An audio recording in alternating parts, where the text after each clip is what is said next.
नमस्कार दोस्तों, आप सब लोगों का स्वागत है आज की हमारी एक नई वीडियो में। तो आज हम आप सब लोगों से बात करने वाले हैं वास्तुशास्त्र के बारे में, जिसमें कि हम जब भी भूमि यानी ज़मीन खरीदने जाते हैं तो उसको खरीदने से पहले हमको वास्तु के अनुसार क्या क्या चीज़ें ध्यान रखनी चाहिए। देखिए, अगर वास्तु के अनुसार आपने भूमि खरीदी तो आपको उसके बहुत ही लाभदायक परिणाम मिलेंगे, बहुत ही पॉजिटिव रिजल्ट्स मिलेंगे जो कि वास्तु से हमको मिलते हैं। देखिए, वास्तु का संबंध बहुत ही गहरा है भूमि के साथ। भूमि खरीदने पहले, ज़मीन खरीदने से पहले आपको वास्तु के बारे में बहुत ध्यान देना चाहिए।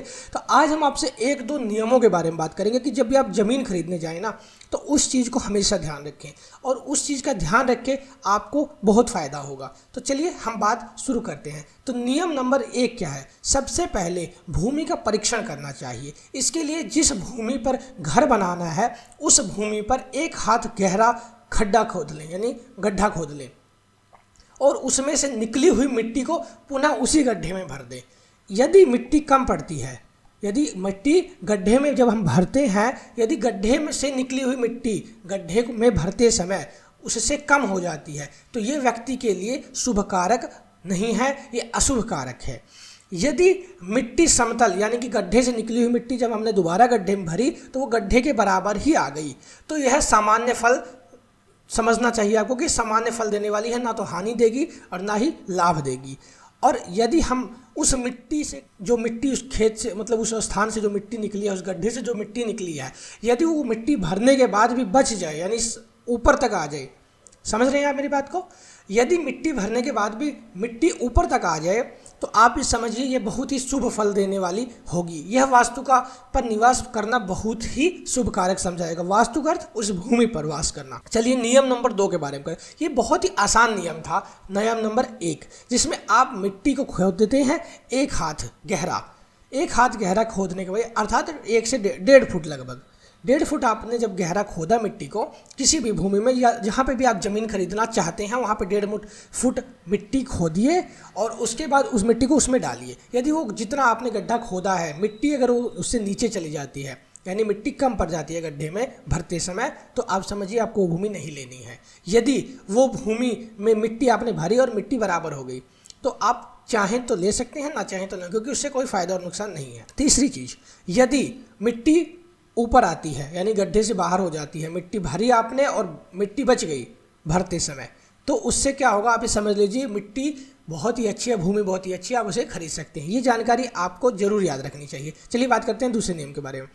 इसी प्रकार एक अन्य युक्ति के साथ भी हम भूमि परीक्षण किया जा सकता है। इसके लिए उस भूमि को पानी से भरना, उस गड्ढे को पानी से भरना होगा। फिर 100 कदम दूर, मतलब हमने जो गड्ढा खोदा था उसमें मिट्टी भरने के बजाय अब हम उसमें पानी भरते हैं और हमको उत्तर दिशा में चले जाना है लगभग 100 कदम। ये शास्त्रों में बताई गई विधि है। यदि 1/4 पानी घट जाता है, हमने गड्ढे को पूरा भरा है पानी से, यदि उसमें से 1/4 पानी घट जाता है तो वह भूमि मध्यम फलदायक होती, अर्थात कहा जा सकता है कि वो भूमि आपको समान फल देगी, मध्यम देगी। यदि गड्ढे में आधे से भी कम पानी बचता है, यानी आप लौट के आए जब तक तो पानी आधे से भी कम रह गया, तो उस पर भूमि का बिल्कुल भी मतलब आपको निवास करने के लिए नहीं है, वो अधम कोटि का समझना चाहिए, वो बहुत अच्छी ज़मीन नहीं है। एवं यदि पानी बिल्कुल कम नहीं हो रहा है तो वह भूमि वृद्धि कारक है, निवास के लिए सबसे अच्छी है। तो आपको ये 2 नियमों का हमेशा ध्यान रखना चाहिए। और यहाँ तक कि हम आपको बताते हैं शिल्प दीपकम श्लोक द्वारा, जो मतलब शिल्प दीपकम एक ग्रंथ है, शास्त्र है हमारा, उसका श्लोक संख्या 26 में बताया गया है इसके बारे में डिटेल में कि अब भूमि के ढलान को भी हमने देख लेना चाहिए कि भूमि के ढलान के बारे में जानना बहुत आवश्यक है। जिस भूमि पर हमको घर बनाना है, उसका निर्माण करना है, घर का निर्माण करना है, वहाँ यदि पानी का बहाव पूर्व दिशा, उत्तर दिशा और ईशान दिशा में, ईशान अर्थात उत्तर पूर्व के कोने में की तरफ हो, तो उस भूमि पर निवास करना सबसे उत्तम माना जाता है। यदि आप जिस ज़मीन पे घर बनाना चाहते हैं उस ज़मीन का जो ढलान है, अर्थात उसका ढलान होना बहुत ज़रूरी है। यदि किसी न किसी दिशा में उसका ढलान होगा ही, ऐसा नहीं होगा नहीं होगा, तो यदि उत्तर दिशा में, पूर्व दिशा में और उत्तर पूर्व के कोने में उसका ढलान है, पानी का बहाव उस दिशा में जा रहा है, तो वह बहुत ही अच्छा फल देगा। इस प्रकार की भूमि में घर बनाना बहुत ही अच्छा माना जाता है।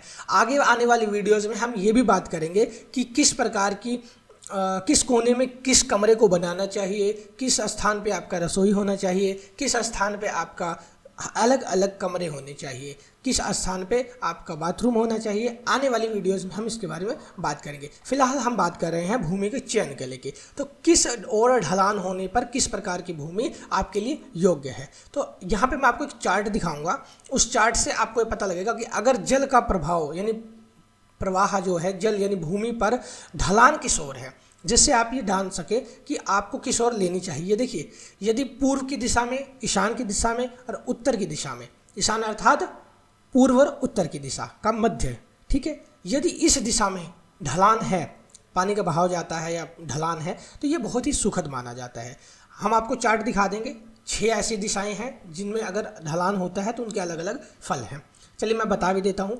आग्नेय दिशा में अगर है तो अग्नि का भय है, आग्नेय अर्थात दक्षिण और पूर्व का कोना।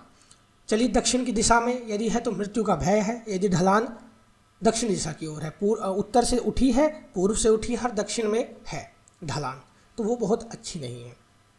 यदि नैऋत्य कोण यानी दक्षिण और पश्चिम दिशा का यदि आपका ढलान है नैऋत्य कोण में, तो भय, चोर का भय है।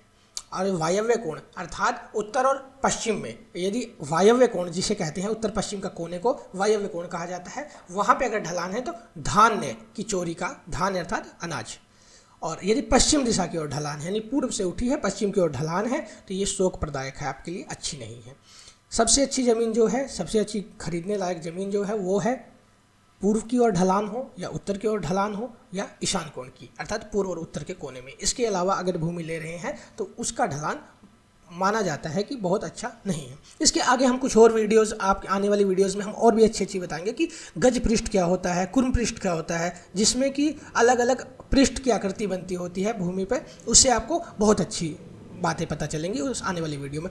तो आगे बात करते हैं। इस प्रकार जिस भूमि पर निवास करना हो या भवन यानी घर बनाना हो, तो वहाँ पर ब्राह्मण आदि वर्णों के अनुसार खूंटी रोपण इत्यादि यानी भूमि के भीतर यदि शल्य अर्थात कहा जाता है यदि ज़मीन के अंदर किसी भी प्रकार की लकड़ी मिल गई है या फिर हड्डी, सबसे ज़्यादा इंपॉर्टेंट है हड्डी मिल गई है, इसका पता कैसे लगाया जा सकता है।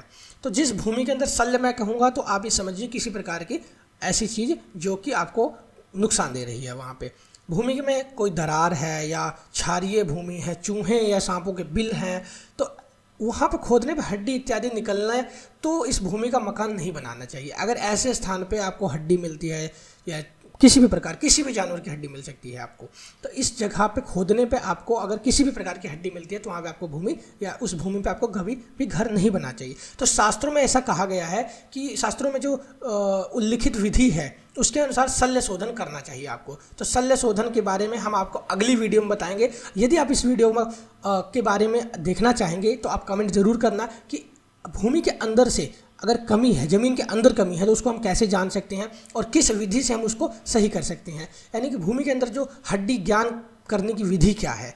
तो चलिए बात करते हैं अब। शुभ दिन, शुभ नक्षत्र और तारा एवं चंद्र जिस दिन अनुकूल हो ऐसे दिन शुभ लग्न और शुभ मुहूर्त में शल्योद्वार करना चाहिए। तो ऐसे ही शुभ अवसर के साथ आप इस वीडियो को लाइक और चैनल को सब्सक्राइब कर लीजिए।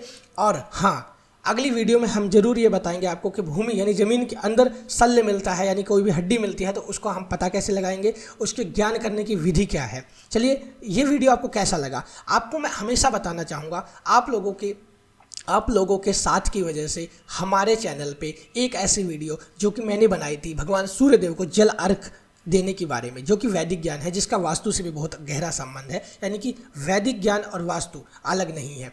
तो सूर्यदेव की इस जल वाली वीडियो पे 10,000 से ज़्यादा, 11,000 से ज़्यादा लोगों ने देखा है और कई सारे शहरों से लोगों ने देखा है, कम से कम 19 से ज़्यादा शहरों ने उस वीडियो को देखा है। तो उन सब लोगों का बहुत बहुत धन्यवाद जिन लोगों ने उस वीडियो को देखा, हमारे चैनल पे आकर अपनी इस नॉलेज को बढ़ाया, उनके लिए बहुत बहुत धन्यवाद। मिलते हैं एक ऐसी ही बहुत ही अच्छी नॉलेज के साथ, एक नई वीडियो के साथ। धन्यवाद।